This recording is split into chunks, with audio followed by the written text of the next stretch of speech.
Ababeel 24th ewe, इस perfume के बारे में सब कुछ जानेंगे आज इस वीडियो में।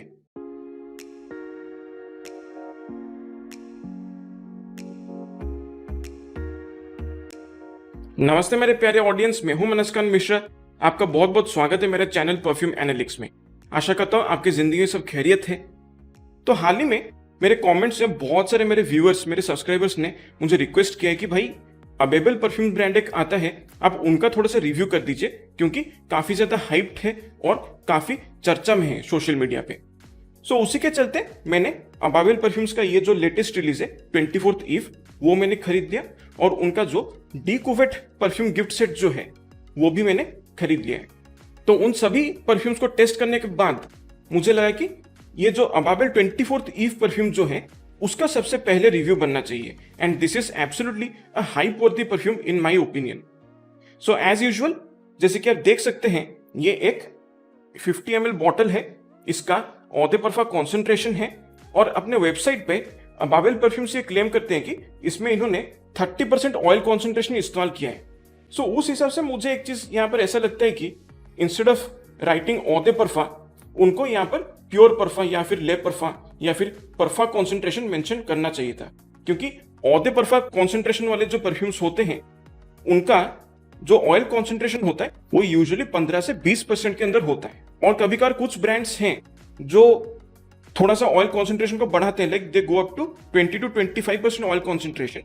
वहां पर भी वो लोग eau de parfum ही मेंशन करते हैं, लेकिन उसके साथ कुछ कुछ सफिक्सेस जुड़ जाते हैं, जैसे eau de parfum intense, eau de parfum extreme या o एक्सट्रीम, o इंटेंस, उस टाइप का सफिक्स भी आ जाता है जो इंडिकेट करते हैं कि भाई ऑयल कॉन्सेंट्रेशन 20 से 25% तक का है।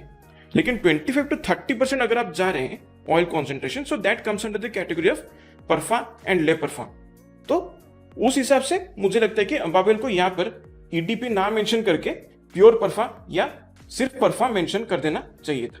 सो बस यही एक चीज है। बाकी बॉटल का जो डिजाइन है वो मुझे थोड़ा बहुत एक और मिडिल ईस्टर्न परफ्यूम के बारे में याद दिलाता है, जो है लताफा एटलस। बस फर्क ये है कि लताफा एटलस जो है वो छोटा और मोटा है, बस ये वाला जो है वो पतला और लंबा है, और कुछ नहीं। उनका सबसे कॉमन डिजाइन फीचर जो है वो ये है, जो एक मोटा सा ग्लास इन्होंने बेस में दिया है ना चारों तरफ, इस मेन कैस्क को प्रोटेक्ट करने के लिए। सो वो एक बहुत ही अच्छी बात है। भारी भरकम सा बॉटल है और एक बहुत ही खूबसूरत सा कैप इन्होंने दिया हुआ है। यहाँ पर थोड़ा सा एटमाइजर चेक कर लेते हैं। कंट्रोल्ड एटमाइजर है, बहुत ही बढ़िया है, अच्छा खासा मिस्ट स्प्रे करता है, विच इज वेरी नाइस, और खुशबू भी उतना ही अच्छा है। सो एज यूजुअल इस रिव्यू में हम देखेंगे कि इसका खुशबू, परफॉर्मेंस, इस्तेमाल, क्या ये किसी महंगे डिजाइनर या निश परफ्यूम का क्लोन है, साथ ही साथ दाम के हिसाब से इसको खरीदना एक पर्याप्त ऑप्शन होगा या नहीं, हर चीज के बारे में डिटेल में डिस्कस करेंगे आज इस वीडियो में। अंत में अगर आपको वीडियो अच्छा लगता है तो कृपया इस वीडियो को लाइक और शेयर जरूर कर दीजिए। साथ ही साथ पहली बार अगर आप मेरे चैनल पे आए हैं और आपको मेरा काम पसंद आ रहा है तो please do consider subscribing to my channel. आप जितना मेरे चैनल को सब्सक्राइब करेंगे, जितना मेरा वीडियोस को लाइक और शेयर करेंगे, मुझे उतना ज्यादा और मोटिवेशन मिलेगा ऐसे जेन्युइन परफ्यूम रिलेटेड कंटेंट बनाने के लिए, और यूट्यूब भी मेरा काम और लोगों तक पहुंचाएगा। रिव्यू को शुरू करने से पहले मैं एक और बात कहना चाहता हूं कि जो डीकोवेट परफ्यूम गिफ्ट सेट है वो रिव्यू करने में मुझे थोड़ा सा टाइम लगेगा, क्योंकि एज पर दी हाइप जो डीकोवेट परफ्यूम गिफ्ट सेट के जितने परफ्यूम्स हैं उनमें से बहुत सारे परफ्यूम्स में मुझे परफॉर्मेंस पे कमी लग रहा है। सेंट क्वालिटी सबका अच्छा है, लेकिन समहाउ मुझे लगता है कि वो परफॉर्मेंस उतना अप टू द मार्क नहीं है। तो मैं सोच रहा हूं कि थोड़ा सा उन परफ्यूम्स को मैसरेट कर लूं, थोड़ा सा और टाइम दूं उनको मैच्योर करने के लिए, उसके बाद मैं फिर से उसको टेस्ट करके एक प्रॉपर रिव्यू आपके सामने ले आऊंगा। So as of now I will just be sticking to the review of अबाबेल्स 24th ईव परफ्यूम। तो चलिए शुरू करते हैं इस परफ्यूम का रिव्यू को। इसकी खुशबू के बारे में अगर बात किया जाए तो ये एक फ्रेश स्पाइसी, हल्का सिट्रसी, थोड़ा फ्लोरल, थोड़ा वार्म स्पाइसी, स्वीट, बूजी और वुडी किस्म का खुशबू है। जब आप इसे स्प्रे करेंगे तो इसका ओपनिंग में एक बहुत ही फ्रेश स्पाइसी और शार्प जिंजर का खुशबू आपको महसूस होगा, और उसके साथ साथ बहुत ही खूबसूरत तरीके से ब्लेंड किया गया नेरोली का एक खुशबू आपको महसूस होगा, जिसकी वजह से हल्का फुल्का आपको एक संतरे का खुशबू महसूस हो सकता है। और नेरोली का जो काम है यहाँ पर वो बेसिकली इस तरीके से इस्तेमाल किया गया है ताकि जिंजर का जो शार्प खुशबू होता है, जो एक बहुत ही जिंगी खुशबू होता है जिंजर का, उसको वो थोड़ा सा टोन डाउन करेगा, थोड़ा सा उसको स्मूथ बनाएगा। सो उसी की वजह से क्या है, इसका जो ओपनिंग है ये काफी फ्रेश स्पाइसी, हल्का सिट्रसी और स्मूथ महसूस होता है।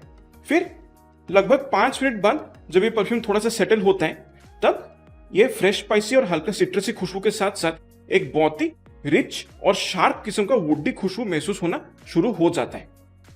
फिर लगभग 20 से 30 मिनट बाद इसमें से नेरोली का जो सिट्रसी खुशबू है वो पूरी तरह से गायब हो जाता है और इवन जिंजर का जो फ्रेश स्पाइसी खुशबू है वो भी काफी हद तक बैकग्राउंड में चला जाता है और ये जो रिच और शार्प वुडी खुशबू है वो और भी अच्छी तरीके से निखर कर बाहर आने लगता है। इसके साथ साथ बैकग्राउंड में हल्का फुल्का सा मुझे ऐसा लगता है कि जैस्मिन का एक बहुत ही माइल्ड फ्लोरल अंडरटोन एक महसूस होता है। बहुत ही मुख्तलिफ खुशबू तो नहीं है, लेकिन अगर आप इस परफ्यूम को थोड़ा सा क्लोजली ध्यान ला के अगर आप स्मेल करेंगे तो हल्का फुल्का सा जैस्मिन का एक फ्लोरल अंडरटोन भी आपको महसूस हो सकता है। इसके साथ हल्का फुल्का सिनेमन का भी एक हिंट आपको इसमें से महसूस हो जाएगा। फिर लगभग 1 से सवा 1 घंटे के बाद जब ये परफ्यूम पूरी तरह से अपने ड्राई डाउन में चला जाता है, तब इसमें 2 इंग्रेडिएंट का कॉम्बिनेशन है जो पूरी तरह से इस परफ्यूम का बाकी का परफॉर्मेंस पीरियड को अच्छी तरीके से डोमिनेट करता है और वो 2 इंग्रेडिएंट्स हैं बर्बन व्हिस्की और बर्बन वनीला। अब ये दोनों इंग्रेडिएंट्स को कुछ इस तरीके से इस्तेमाल किया गया कि इन दोनों को बहुत ही अच्छी तरीके से बैलेंस और ब्लेंड किया गया। अब यही दोनों इंग्रेडिएंट्स जो है बर्बन व्हिस्की और बर्बन वनीला, वो अपने आप में ही बहुत ही कॉम्प्लेक्स और नुएंस्ड नोट्स हैं, बहुत ही नुएंस्ड खुशबू है, बहुत सारे लेयर्स महसूस होते हैं उनमें और इसी कॉम्बिनेशन की वजह से इस परफ्यूम में एक ओवरऑल डेप्थ और कॉम्प्लेक्सिटी महसूस होता है। And purely because of the way bourbon whisky को यहाँ पर जिस तरीके से इस्तेमाल किया गया है, उसकी वजह से मोस्टली यहाँ पर एक बहुत ही कॉम्प्लेक्स कैरेक्टरिस्टिक इस परफ्यूम को मिलता है। And bourbon whisky alone is a very complex and nuanced note primarily because of the way it is manufactured, क्योंकि उसमें 51% कॉर्न का इस्तेमाल किया जाता है उसका ग्रेन मैशअप में। उसकी वजह से क्या होता है कि बाकी व्हिस्की के कंपैरिजन में बर्बन व्हिस्की जो है उसका एक बहुत ही कैरेक्टरिस्टिक एक सिग्नेचर स्वीटनेस होता है जो उसको बहुत ही अच्छी तरीके से डिफाइन करता है। फिर जब उसको लगभग 2 साल तक फ्रेश चार्ड ओक बैरल्स में उसको जब एज किया जाता है, तब उसमें एक बहुत ही बर्न्ट एक स्मोकी वुडी खुशबू आ जाता है। फिर कैरामेल का एक थोड़ा सा एक चॉकलेटी खुशबू आ जाता है, एक स्मोकी क्रीमी वनीलिक फ्लेवर एक ऐड हो जाता है। सो ये सारे फ्लेवर्स जो हैं वो बर्बन व्हिस्की का एजिंग प्रोसेस के द्वारा आता है। और फिर बर्बन वनीला की अगर हम बात करते हैं तो वो भी एक बहुत ही रिच, क्रीमी और थोड़ा सा बूजी, हल्का सा एक रम जैसा खुशबू आपको महसूस होता है बर्बन वनीला में, जिसकी वजह से वो और भी ज्यादा इस परफ्यूम में कॉम्प्लेक्सिटी और डेप्थ ऐड करता है और ये बर्बन व्हिस्की को बहुत ही अच्छी तरीके से कॉम्प्लीमेंट भी करता है। सो ओवरऑल ये जो बर्बन वनीला और बर्बन व्हिस्की का जो कॉम्बिनेशन है, it is practically a killer combination, जिसकी वजह से क्या होता है कि ये परफ्यूम जो है एकदम अलग लेवल पे चला जाता है, बहुत ही जबरदस्त खुशबू बनता है इसका। सो ओवरऑल इसी खुशबू के बारे में अगर बात करूं तो ये एक बहुत ही rich, warm, addictive, inviting, alluring, seductive, sophisticated, luxurious and above all एक बहुत ही कॉम्प्लेक्स किस्म का खुशबू है। इसके परफॉर्मेंस के बारे में अगर बात किया जाए तो मुझे इससे बहुत ही बढ़िया परफॉर्मेंस मिलता है। स्किनर कपड़ों पे मिला के ऑलमोस्ट 9.5 से 10 घंटे का लॉन्जिविटी मुझे बहुत ही इजीली मिल जाता है। प्रोजेक्शन इसका सेमी बीस्ट मोड है, हवा में ऑलमोस्ट 3-3.5 फीट की दूरी तक ये परफ्यूम प्रोजेक्ट करता है और शुरुआत के ऑलमोस्ट 2 से 2.5 घंटे तक ये परफ्यूम बहुत ही प्रॉपरली प्रोजेक्ट करता है। उसके बाद ये काफी क्लोज टू द स्किन आ जाता है और आपके चारों तरफ एक बहुत ही proper well defined scent bubble create कर देता है। जब आप मूव करेंगे तो लोगों को एक खुशबू डेफिनेटली महसूस होगा। अगर आप चलते हुए जाएंगे तो कम से कम 2.5 से 3 फीट का सियांच आप कैरी करेंगे और उतना दूरी से लोग आपको बहुत ही इजीली स्मेल कर सकते हैं। इसके इंस्टॉल के बारे में अगर बात किया जाए तो ज्यादातर ठंडे मौसम में इसे यूज करना पर्याप्त होगा। ओकेजन्स की अगर हम बात करते हैं तो mostly clubbing, parties, date nights और खासकर अंडर 1000 रुपीज के प्राइस रेंज में अगर आपको एक बहुत ही बढ़िया सा बजट फ्रेंडली परफ्यूम चाहिए जो आप किसी भी स्पेशल ओकेजन पे लगाकर जाना चाहते हैं, तो ये परफ्यूम आप डेफिनेटली कंसिडर कर सकते हैं। और इसके साथ साथ मैं ये भी कहूँगा कि ये एक बहुत ही मैस्कुलिन खुशबू है, थोड़ा सा मतलब एक मैच्योर वाइब प्रोवाइड करता है, बट पर्सनली अगर आपको बहुत ही स्ट्रॉन्ग, स्पाइसी, वुडी, बूजी खुशबू आपको पसंद आता है तो ही आप इस परफ्यूम को कंसिडर कर सकते हैं। अब मैं जल्दी से आपको इसका स्प्रे रूटीन दिखा देता हूं जिससे कि आपको अच्छा परफॉर्मेंस मिल सके। तो सबसे पहले अपने स्किन पे 2 फुल स्प्रेस, 1, 2, अपने कपड़ों पे 2 फुल स्प्रेस, 1, 2 और अपने नेक पे 2 हाफ स्प्रेस, वो भी कान के नीचे, 1, 2। सो टोटल 6 स्प्रेस अगर आप करेंगे, 4 फुल स्प्रेस और 2 हाफ स्प्रेस, तो आपको मिल जाएगा इस परफ्यूम से जबरदस्त परफॉर्मेंस। इसकी कंपैरिजन के बारे में अगर बात किया जाए तो मैं कहूंगा कि this is directly inspired from Azzaro the most wanted parfum. उसके कंपैरिजन में मैं कहूंगा कि this is like almost 90 to 95% similar to the original. बस फर्क मुझे इतना महसूस होता है कि इसका जो ओपनिंग है वो ओरिजिनल के कंपैरिजन में थोड़ा और स्मूथ महसूस होता है। एक एडिशनल नेरोली का जो एक सिट्रसी नोट है वो भी फील होता है। और इसके साथ साथ जो ओरिजिनल परफ्यूम है उसमें ड्राइडाउन में बर्बन वनीला का जो खुशबू होता है, जो बहुत ही रिच, क्रीमी, स्वीट, थोड़ा सा रम जैसा एक बूजीनेस होता है, वो नोट ज्यादा मुझे डोमिनेट लगता है। जबकि यहां पर बर्बन विस्की और बर्बन वनीला दोनों का एक बैलेंस्ड ब्लेंड को यूज किया गया है, जिसकी वजह से मुझे ऐसा लगता है कि बर्बन विस्की का जो खुशबू है वो और भी ज्यादा निखर कर बाहर आता है और ये ओरिजिनल के कंपैरिजन में और ज्यादा बूजी महसूस होता है और भी ज्यादा शार्प और वुडी महसूस होता है। सो बस यही फर्क है, बाकी it can be considered as a very high quality budget friendly alternative to Azzaro the most wanted parfum intense perfume.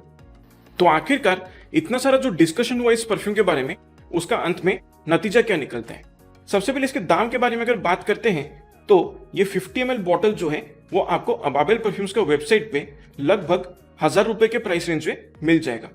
तो उस प्राइस रेंज को मद्देनजर रखते हुए जैसे इसका खुशबू है, जैसे इसका ओवरऑल क्वालिटी है, जैसे ये परफॉर्म करता है, जिस तरीके से इस परफ्यूम में एक डेप्थ है, जो कॉम्प्लेक्सिटी है, तरह तरह के इंग्रेडिएंट्स को जिस तरीके से ब्लेंड किया गया है, उन सभी को लेकर मुझे इस प्राइस पॉइंट पे इस परफ्यूम से रत्ती भर भी शिकायत नहीं है। It's a very very good perfume, absolutely value for money है। बस मैं कहूंगा कि इसे ब्लाइंड बाय करने से पहले आप एक चीज ध्यान में रखें कि आपको स्ट्रॉन्ग, शार्प, स्पाइसी, बूजी, वुडी, स्वीट खुशबू पसंद आना चाहिए।